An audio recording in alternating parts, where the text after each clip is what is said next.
আসসালামু আলাইকুম ওয়া রাহমাতুল্লাহি ওয়া বারাকাতুহু। সকলকে অনেক, অনেক শুভেচ্ছা জানিয়ে শুরু করছি। আমি শাহাদাত।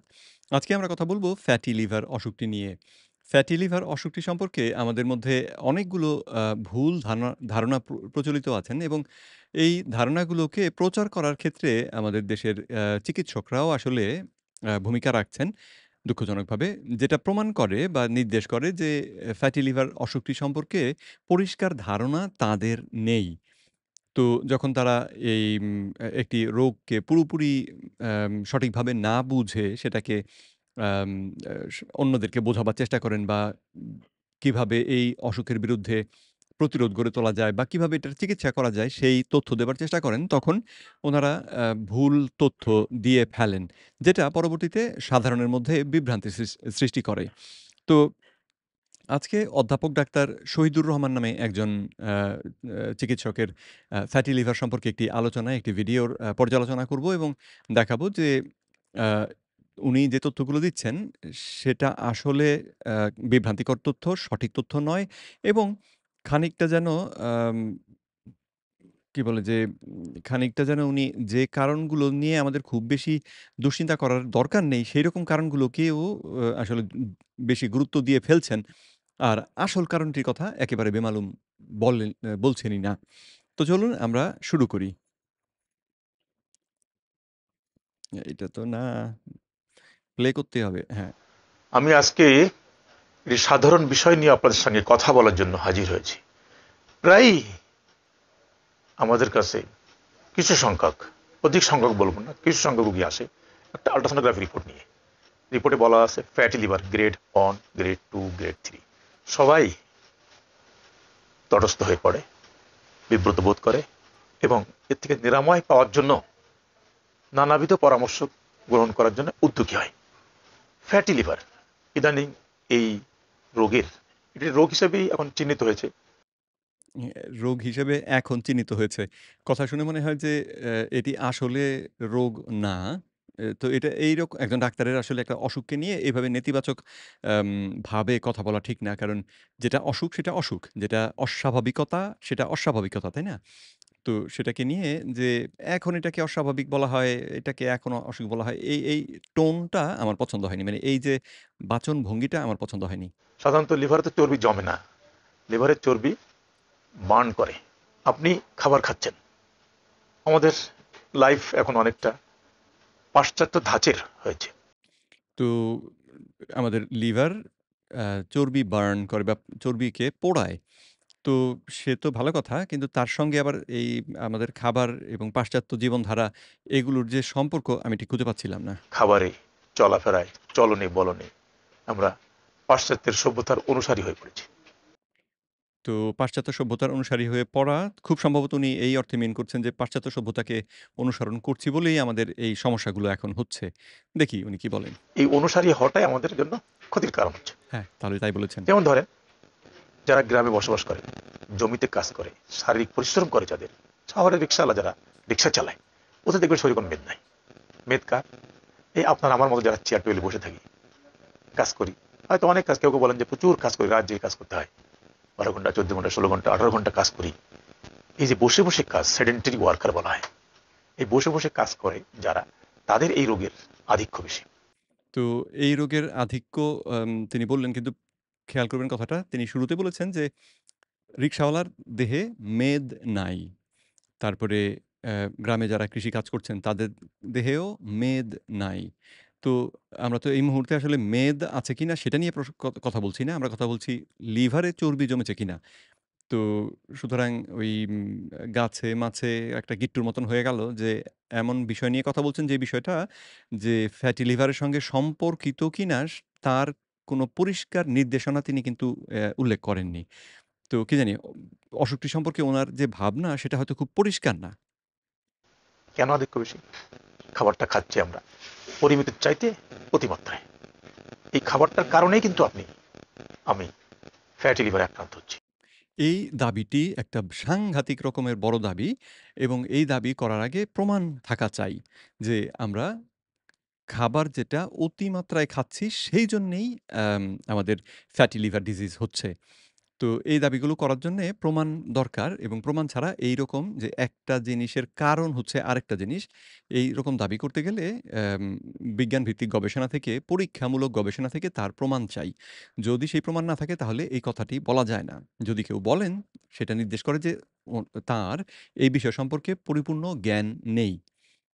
তো উনার কথা শুনে এই কথাটুকু শুনেই আমি বুঝে ফেলেছি যদিও আমি সাংঘাতিক কোনো বড় রকমের অধ্যাপক বা বিশেষজ্ঞ নই। কিন্তু এই সামান্য কথা থেকেই বুঝে ফেলেছি যে উনি আসলে এই অসুখটিকে সঠিকভাবে বোঝেন না। কারণ বুঝলে এই রকমের ভাষা ব্যবহার করতেন না। খাবারটা যদি পরিমিত খেতাম, শারীরিক পরিশ্রম যদি কিছুটা হলেও করতাম, তাহলে কিন্তু এই লিভারের চর্বিটা জমার সুযোগ পেত না। এটাও আ আসলে নির্ভরযোগ্য কথা নয়। কারণ প্রথমত যদি সেটা প্রমাণ করা না যায় যে অতিরিক্ত খাওয়ার সঙ্গে এটা সম্পর্কিত, তাহলে অ্যাম এই পরবর্তী কথাগুলো যে আপনি কিছু পরিশ্রম করলেই আপনার লিভারে ফ্যাট জমতো না বা কিছু কমিয়ে খেলেই লিভারে ফ্যাট জমতো না, এই দাবিটা আসলে করা যায় না। করা ঠিক হতো না।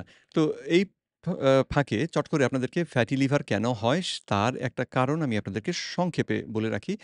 ফ্যাটি লিভার আমাদের দেশে অধিকাংশ মানুষের ক্ষেত্রে, সবার ক্ষেত্রে নয়, অধিকাংশ মানুষের ক্ষেত্রে ফ্যাটি লিভারের যাত্রা শুরু হচ্ছে আমরা যে অতিরিক্ত পরিমাণে মিষ্টি চিনি জাতীয় খাবার খাচ্ছি সেখান থেকে। অর্থাৎ আমরা আ অনেকে বলবেন মিষ্টি চিনি জাতীয় খাবার তো আমি খাই না। কিন্তু চিন্তা করে দেখলে দেখবেন আপনি আসলে খাচ্ছেন। আপনি যে পাউরুটি খান তার মধ্যে চিনি দেয়া আছে। আপনি আ এরকম প্রসেসড খাবার যেগুলো কিনে খাচ্ছেন তার সবগুলোর মধ্যেই চিনি দেয়া থাকে। এমনকি চিলি সস তার মধ্যেও চিনি দেয়া থাকে। কারণ চিনিটা খেলে আমাদের ওই খাবারের প্রতি একটু নেশার মতন হয়। ওই খাবারটা আমরা বারবার খেতে চাই। সুতরাং সেই কারণে যারা এই খাবারগুলো বানায়, তারা এই খাবারের মধ্যে একটু করে চিনি দিয়ে দেয়। তাতে তাদের বিক্রি বাড়ে। তো সেটা গেল যে প্রসেসড খাবারের চিনি। তাছাড়াও আমরা অনেক খাবারকে আমাদের জন্য নিরাপদ এবং উপকারী বলে মনে করি। ফ্রুট জুস, বিভিন্ন ফলের রস আমরা মনে করি অত্যন্ত উপকারী। কিন্তু চিন্তা করলে দেখবেন ফলের রসের মধ্যে কিন্তু একটা বিশাল মাত্রায় রয়েছে মিষ্টি চিনি। সেজন্যই ফলের রস আমরা খেতে পছন্দ করি মিষ্টি স্বাদের জন্যে। তো অনেকে ফলের রস সকালে উঠেই ফলের রস খাই। সেটা আমাদের দেহের মধ্যে চিনি সরবরাহ করে। আ কোমল পানীয় আমরা অনেকেই খাই। চা, কফি আমরা ২ চামচ ৩ চামচ চিনি দিয়ে খাই। তো এই বিভিন্ন উপায়ে সারাদিনে যদি আপনি একটু খেয়াল করেন তাহলে দেখবেন আপনার দেহে প্রতিদিন একটা বিশাল পরিমাণে এই মিষ্টি চিনি আমাদের দেহে ঢুকে পড়ছে। মিষ্টি চিনির যদি বৈজ্ঞানিক নামটা বলি সেটা হচ্ছে ফ্রুক্টোজ। তো এই ফ্রুক্টোজ চিনিটা শুধুই মাত্র আমাদের লিভারের মধ্যে হতে পারে, মেটাবলাইজড হতে পারে। অর্থাৎ লিভারের মধ্যেই এটাকে ভেঙে দেহ কিছু করতে পারে এবং লিভারের মধ্যে দেহ এটাকে দিয়ে কি করে? এটাকে দিয়ে লিভার চর্বিতে রূপান্তর করে। আর চর্বিতে রূপান্তর এটাকে করার সময় এটা এত দ্রুত হয় যে আম যেহেতু দেহের অন্য কোনো অঙ্গ আসলে এই যে আমরা যেটুকু ফ্রুক্টোজ খেয়েছি, সেই ফ্রুক্টোজের ভাগ নেয় না। শুধুমাত্র লিভারের উপরেই চাপটা পড়ে। সুতরাং এটা অতিরিক্ত দ্রুত গতিতে চর্বি তৈরি করতে শুরু করে এবং এই চর্বি তৈরি হওয়ার পরে লিভারের কোষ থেকে চর্বিটা যে কণাটা তৈরি হলো, সেটা যে বেরিয়ে রক্তের মাধ্যমে অন্য কোথাও চলে যাবে, এই ঘটনাটা ঘটার যথেষ্ট সময় পায় না। ফলে লিভারের ভেতরেই চর্বিটা জমতে শুরু করে। তো অ্যা এইটা দিয়েই লিভারের যে ফ্যাটের যাত্রা শুরু হয় এবং একবার লিভারের মধ্যে ফ্যাট জমে গেলে তখন আবার আ ইনসুলিন হরমোনটা লিভারের কোষের উপরে ঠিক মতন কাজ করতে পারে না। যেটাকে তখন আমরা বলি ফ্যাটি লিভারের ইনসুলিন রেজিস্ট্যান্স। তো বা লিভারের ইনসুলিন রেজিস্ট্যান্স। তো সেই ইনসুলিন রেজিস্ট্যান্সটা হয়ে গেলে তখন এই ইনসুলিন হরমোনের মাত্রা বেড়ে যায়। আমাদের রক্তের মধ্যে ইনসুলিন হরমোনটা বেশি আসে। কারণ যেহেতু লিভারের মধ্যে ইনসুলিনটা ঠিক মতন কাজ করছে না, প্যানক্রিয়াস বেশি ইনসুলিন তৈরি করে সেই যে কার্যক্ষমতা কমে যাওয়া সেটাকে খানিকটা পুষিয়ে নেয়ার চেষ্টা করে। ফলে বেশি মাত্রায় ইনসুলিন বেরিয়ে আসে। আর বেশি মাত্রার ইনসুলিনের প্রভাবে এই লিভারের কোষগুলো তখন বেশি মাত্রায় চর্বি উৎপাদন করে। ফলাফলে যেটা দাঁড়ায় সেটা হচ্ছে যে একটা ইংরেজিতে যেটাকে বলা হয় যে vicious cycle বা বাংলায় আমি করেছিলাম এটাকে আ মানে অতল তলের চক্র যেটা আরকি যে এ ঘুল ইসের মধ্যে নদীর মধ্যে আমরা যেমন ঘুলনা দেখি যে পানির মধ্যে এরকম ঘুলনা হয় যার মধ্যে কিছু পড়লে টেনে সেটাকে নিচের দিকে নিয়ে যায়। ঠিক সেরকম একটা চক্রের মধ্যে আমরা পড়ে যাই। আম ফ্যাটি লিভারের কারণে ইনসুলিন রেজিস্ট্যান্স আর ইনসুলিন রেজিস্ট্যান্স এর কারণে লিভারের মধ্যে ফ্যাট বেশি। এবং তার কারণে আবার ইনসুলিন রেজিস্ট্যান্স আরো বাড়ে, তার থেকে লিভারে ফ্যাট আরো বাড়ে। এইরকম ঘটনাটি ঘটে। তো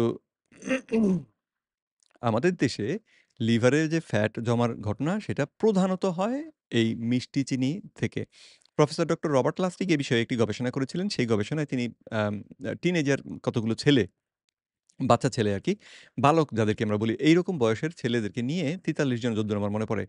তাদেরকে নিয়ে তাদের খাবার থেকে এই ফ্রুকটোজ বা মিষ্টি চিনি যেটা সেটা ১২% থেকে কমিয়ে ৩% এ নামিয়ে এনেছিলেন এবং এই যে যত ক্যালোরি এতে কমানো হলো সেই পরিমাণ ক্যালোরি বা তার থেকে বেশি গ্লুকোজ ভিত্তিক ক্যালোরি খাইয়েছিলেন। তার মানে তাদেরকে ভাত খাওয়ানো বা তাদেরকে রুটি খাওয়ানো বা তাদেরকে আলু ভাজা খাওয়ানো এগুলো খাওয়ানো হয়েছিল।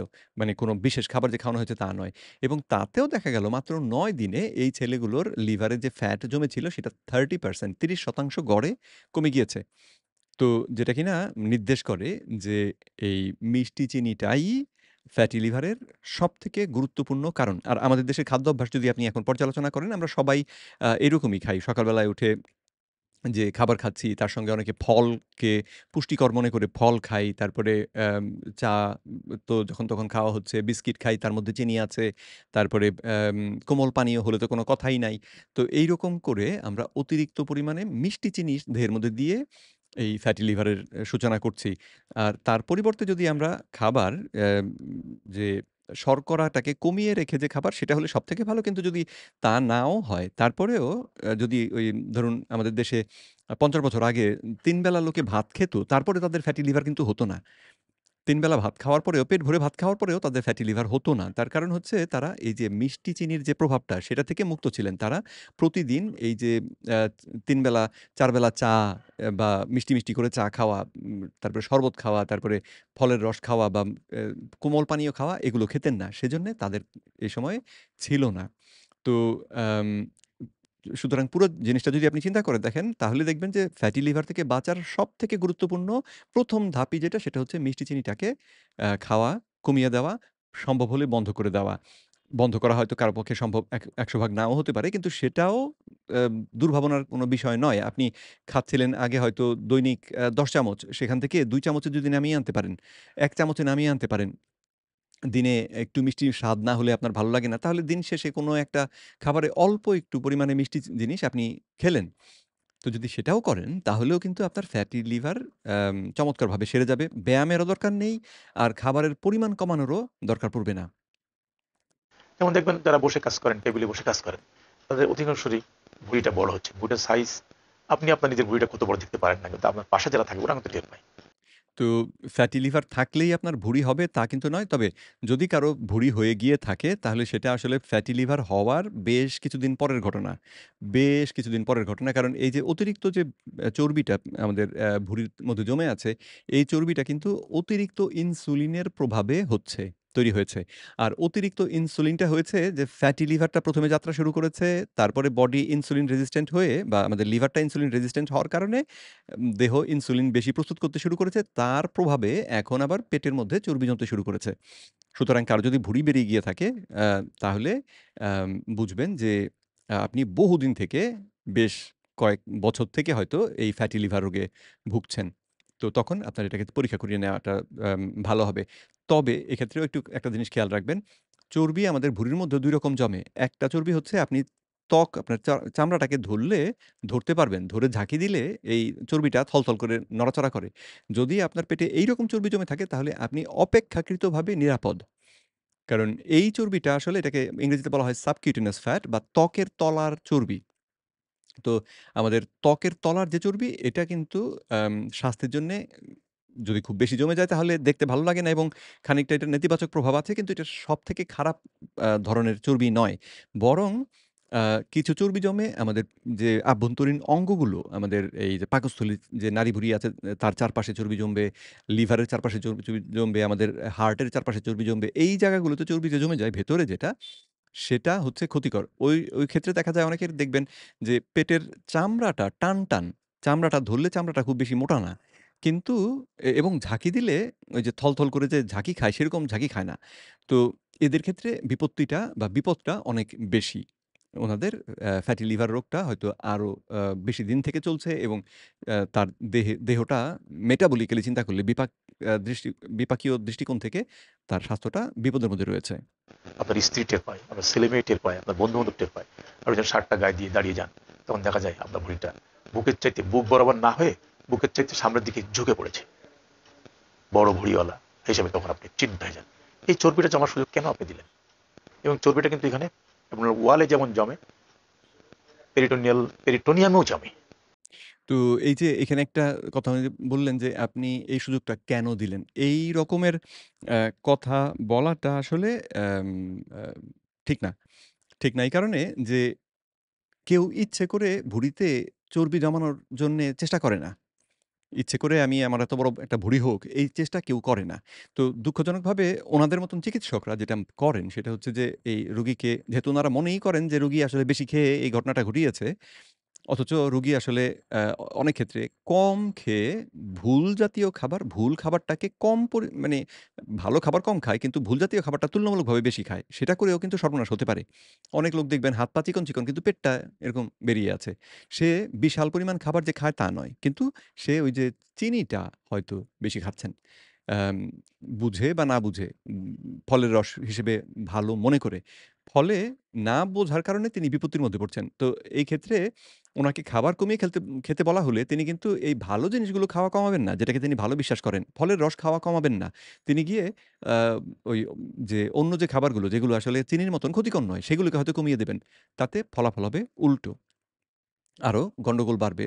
দেহ দুর্বল হবে, তারা কাজে কর্মে আগ্রহ পাবেন না এবং জেনারেলি অসুস্থ একটা ভাব তাদের মধ্যে চলবে।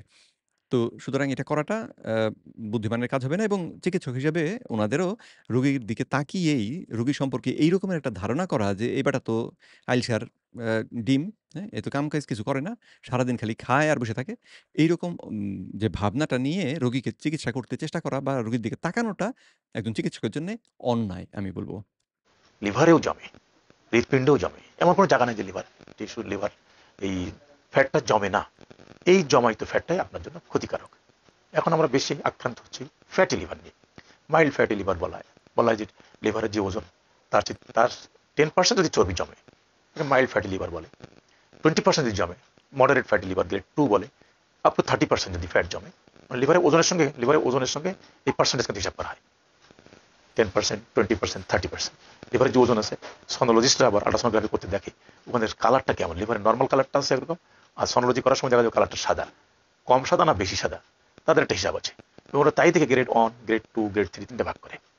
তাহলে আপনার লিভারে যখন চর্বি জমা শুরু হয়েছে, এটা আপনাদের ক্ষতিকারক। কারণ এই লিভারের চর্বি জমলো, এটাকে বলা হয় স্টেটোসিস। এখান থেকে লিভারে ইনফ্লামেশন হবে, বলা হয় স্টিয়াটো হেপাটাইটিস। ইনফ্লামেশন হবে মানে হচ্ছে আপনার লিভারের ভেতরে প্রদাহ হবে। প্রদাহ ঘটনাটা কি? আমরা যেমন কোথাও আঁচড় লাগলে সঙ্গে, সঙ্গে জায়গাটার মধ্যে জ্বলুনি হয়, তারপরে জায়গাটা একটু ফুলে যায়, জায়গার মধ্যে একটু পানি জমে থাকে এবং আমরা ছোঁয়া দিলে ব্যথা পাই। তো এই অবস্থাটা হচ্ছে একটা আম প্রদাহ চলছে ওই জায়গাটাতে।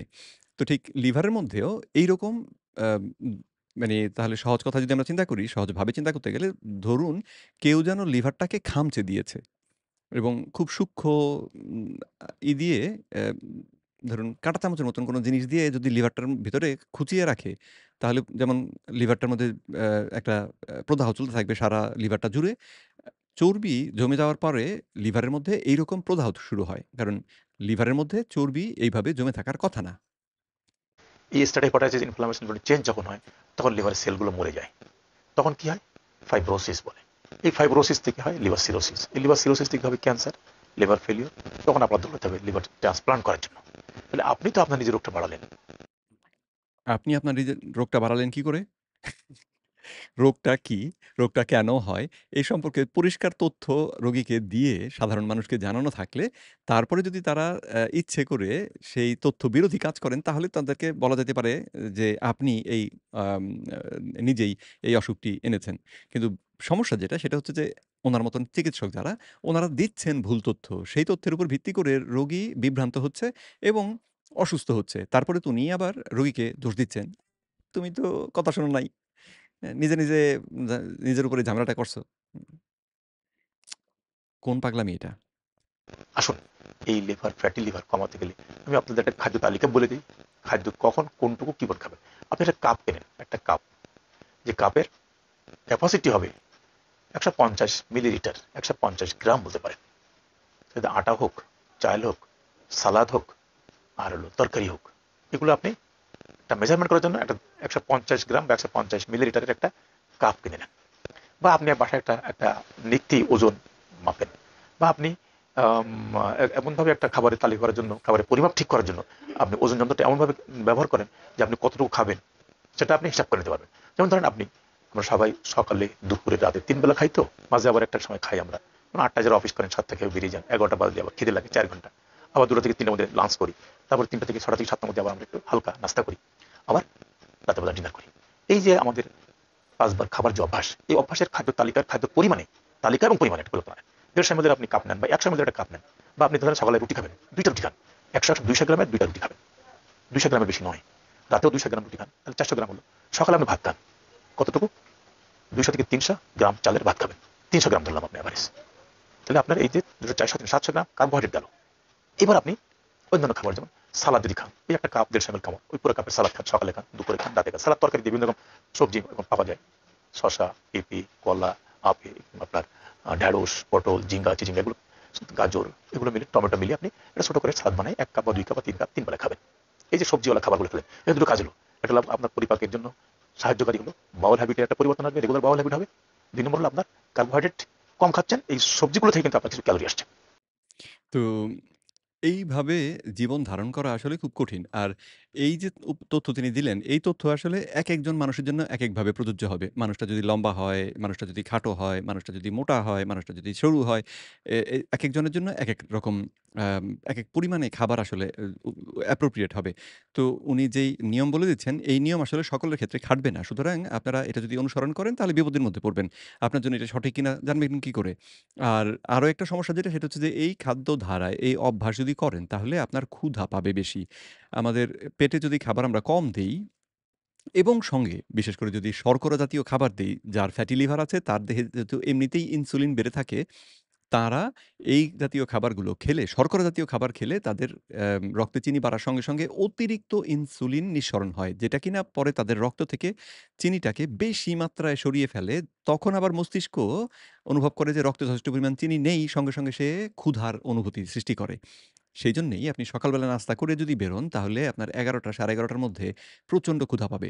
আর যদি সকালবেলায় আপনি ডিম খেয়ে বেরোন অথবা না খেয়ে বেরোন, তাহলে দেখবেন ১১টা ১১:৩০ ১২টা ১টা পেটে টের পাচ্ছেন না যে ক্ষুধায় যে জ্বালা যন্ত্রণা হচ্ছে, সেই অনুভূতি আপনার হবে না। তো বিষয়টা হচ্ছে যে উনি অবশ্যই একজন চিকিৎসক। এই ডায়েট নিয়ে বা খাদ্য অভ্যাস বা কোন খাবারগুলো কিরকম প্রভাব ফেলে সেগুলো নিয়ে উনি আসলে ঠিক প্রশিক্ষিত নন। সেজন্য উনাকে পুরোপুরি দোষ দিতে পারছি না। কিন্তু আ একটা বিষয়ে প্রশিক্ষিত না হয়ে সেই বিষয় সম্পর্কে সাধারণ মানুষকে জ্ঞান দেওয়ার চেষ্টা করাটাও তো বোকামি, তাই না? তারপর ধরেন মাছ বা মাংস কতটুকু খাবেন? মাংস খেলে আপনি দুপুরে যদি মাংস বা মাছ খান, 100 গ্রামের বেশি খাবেন না মাংস, বা মাছ হলেও তাই 100 গ্রাম।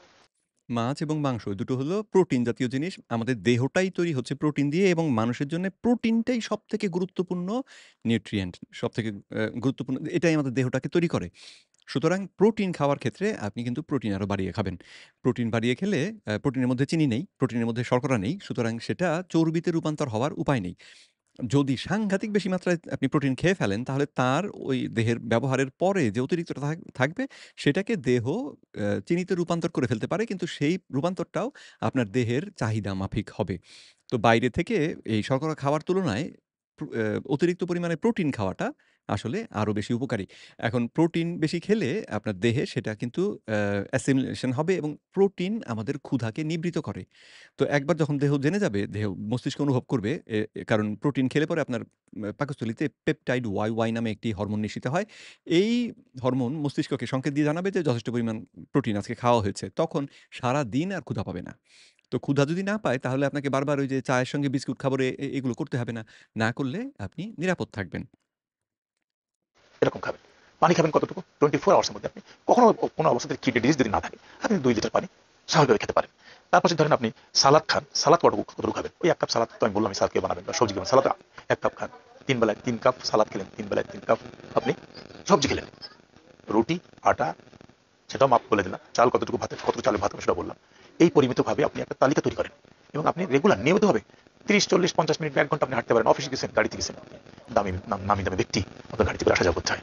আপনি যদি আপনার ড্রাইভারকে গাড়িতে বসিয়ে বলে দিতে আস্তে আস্তে আমাকে ফলো করো, আমি হাঁটতে হাঁটতে 3 কিলোমিটার চলে এবার চলে যাবো, এটা করেন অভ্যাস করেন। আপনার সেফটি বজায় হলো, আপনার শারীরিক ওয়ার্ক হলো। বাসায় এসে আপনি একটা সুন্দর করে গোসল করে হালকা নাস্তা করলেন। খাবারটা অতিমাত্রায় খাবেন না।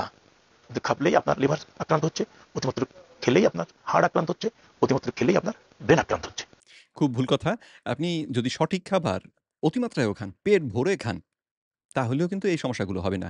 আপনি প্রোটিন আ অর্থাৎ মাছ, মাংস, ডিম, সামুদ্রিক যে খাবারগুলো হয় সেগুলো সঙ্গে যদি শাকসবজি খেতে ভালো লাগে তাহলে সবুজ শাকসবজি খানিকটা খেতে পারেন, সালাদ খানিকটা খেতে পারেন। খেতেই হবে তা নয়। তবে মাংসের সঙ্গে এগুলো আবার না খাওয়াই ভালো। কারণ অনেক সময় মাংসের যে গুণাগুণ থাকে এই খাবারগুলো সেই গুণাগুণকে দেহের মধ্যে প্রবেশ করার পথে বাধা দেয়। বলা হয় অ্যান্টি নিউট্রিয়েন্ট অর্থাৎ পুষ্টি আমাদের দেহে শোষার পথে এটা একটা বাধা সৃষ্টি করে। সুতরাং সেটা যে খেতেই হবে তা নয়। তো কিন্তু ভালো লাগলে খাবেন, খানিকটা খেলেন। মাছ, মাংস, ডিমটাকে প্রধানত খেয়ে তার সঙ্গে শাকসবজি কিছুটা খেলেন এবং যদি মনে করেন কারো ক্ষেত্রে আছে ভাত একটু না খেলে চলেই না।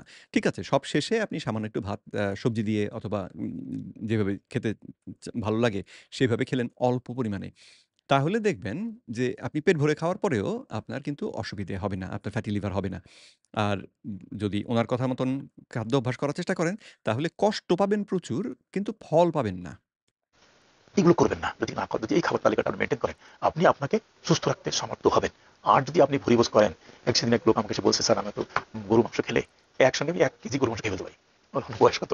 বললো 65 বছর। আমি বললাম স্টপ করেন। তার বইটাও দেখবেন বড়। এতে না যে বই টের পান, তার ওয়াইফ সাথে ছিল। এই উপদেশটা উনি ভুল উপদেশ দিয়েছেন। সেই লোকটাকে যদি বলতেন যে, "তুমি যদি এইভাবে মাংস খাও তাহলে শুধু মাংসটাই খেও, সঙ্গে কিন্তু ভাত খেও না।" হ্যাঁ? বা আপনি ভাত খাবেন না সঙ্গে, রুটি খাবেন না। এই শর্করা এবং আ আমিষ, এই চর্বিযুক্ত আমিষ যেটা, এটাকে মেশাবেন না। যদি এই কথাটা বলে দিতেন যে, যখন আপনার খেতে ইচ্ছা করবে, যদি মাংস খেতে খুব ভালো লাগে তাহলে শুধুই মাংস নিয়ে ১ প্লেট মাংস নিয়ে খেয়ে ফেলেন। কিন্তু সঙ্গে নান রুটিটা নেবেন না। তো এইভাবে করে যদি ইনি বলে দিতেন তাহলে সেটা কিন্তু সঠিক উপদেশ হতো। কিন্তু উনি উপদেশটা দিয়েছেন সবাই উল্টো। বলল যে, হ্যাঁ, আমার বইটা বড় হচ্ছে। আমরা বড় হচ্ছে না, বড় হয়ে গেছে অলরেডি। বলছি এখন তো খাই না, আমাকে খাবেন না, কমায় দেন। আপনার ডায়াবেটিস আছে, ডায়াবেটিস নিয়ন্ত্রণে রাখেন। আপনার ডায়াবেটিস ড্রাগগুলো ব্যবহার করেন। ডায়াবেটিস আছে, চিনির রোগ। চিনি খেলেই যেই রোগে রক্তে চিনি বেড়ে যায়, তাহলে সেই রোগের সমাধান কি? চিনি না খেলেই হলো। অথচ তিনি ওই ভদ্রলোককে হয়তো বলেছেন, "মাংস কম করে খাও, অথচ ভাত খাও।" তো ভাত থেকেই তো রক্তে চিনি আসে। তাহলে ভাত কেন খেতে হবে? কোন যুক্তি নেই। আপনার সুগারটা কন্ট্রোল থাকুক। দেখবেন আপনার লিভারের চর্বি অটোমেটিক বেরিয়ে গেছে। এরপরে যদি লিভারের চর্বি না কমে, তাহলে মার্কেটে কিন্তু কিছু ওষুধ আছে যেগুলো খুবই কার্যকরী, সেগুলো খাবেন না, বা চিকিৎসকের শরণাপন্ন হবেন। আপনার লিপিড পরে দেখবেন ট্রাইগ্লিসারাইড, এলডিএল, এইচডিএল, কোলেস্ট্রল এর মাত্রাটা কি পরিমাণ আছে। এদের কন্ট্রোল করার জন্য কিন্তু বাজারে কার্যকর ওষুধ আছে। কিন্তু আপনার উইল ফোর্স, আপনার ইচ্ছা শক্তিটাই আপনার কাছে গুরুত্বপূর্ণ। ইচ্ছাশক্তিটাই গুরুত্বপূর্ণ। কিন্তু যদি পেটটা খালি থাকে তাহলে ইচ্ছাশক্তিটা কাজ করে না এবং এটা প্রমাণিত। সেইজন্যেই বারবার ইচ্ছাশক্তির কথা বলতে হয়। তাই না? তো উম উম কি বলব? আপনি সেটাকে নিয়ন্ত্রণ করেন, ইচ্ছাটাকে প্রবল শক্তি সম্পন্ন করেন, খাবার নিয়ন্ত্রণ রাখেন, স্বাভাবিক জীবনযাপন করেন। আপনি দীর্ঘায়ু হবেন। যে আমাদের 100 বছর বাঁচে, আমরা 60-70 বছর মরে যাচ্ছি। কারণটা কি? 30 বছর পৃথিবী থেকে আগে বিদায় হবেন কেন? আমরা তো বাঁচতে ইচ্ছে করে না? সবার করে, আমার করে, আপনার করে। তাহলে আপনি খাবার নিয়ন্ত্রণ রাখেন, অনেকদিন বাঁচবেন, সুস্থ থাকবেন। ধন্যবাদ সবাইকে। বরং আপনি যেটা করতে পারেন যে, যদি এই খাবার থেকে মিষ্টি চিনিটাকে বাদ দিয়ে দেন, ৩ মাস শুধু মিষ্টি চিনিটাকে একদম ছোবেন না। কোনো মিষ্টি স্বাদের খাবার খাবেন না। ৩ মাস এটা করুন। তারপরে ৩ মাসের মধ্যেই ইনশাআল্লাহ আপনার লিভার পরিষ্কার হয়ে যাবে। সেটা আপনি যত মোটা লোকই হন, আপনার লিভার ততদিনে পরিষ্কার হয়ে যাবে। আ তো তখন আপনি আবার অল্প পরিমাণে মিষ্টি জিনিস খেতেও পারবেন। আর যার মিষ্টি না খেলে চলেই না, তিনি কিন্তু এই সময়ের মধ্যেও মিষ্টি চিনি খাওয়ার পরিমাণটাও যদি কমিয়ে ফেলেন, তাহলে ৩ মাসের জায়গায় ৬ মাস লাগবে। কিন্তু আপনার লিভারের ফ্যাট কমে যেতে থাকবে এবং তাতে আপনার দেহটা সার্বিকভাবেই দেহের উন্নতি হবে। তো আজকে এ পর্যন্তই। সকলে সুস্থ থাকবেন, সুন্দর থাকবেন। পরবর্তী ভিডিওতে আবার দেখা হবে সেই আশা রাখছি। ভিডিওটি ভালো লেগে থাকলে শেয়ার করবেন আর কমেন্ট করে জানাবেন কোনো প্রশ্ন থাকলে। তো পরবর্তীতে আবার দেখা হবে। আসসালামু আলাইকুম ওয়া রাহমাতুল্লাহি ওয়া বারাকাতুহু।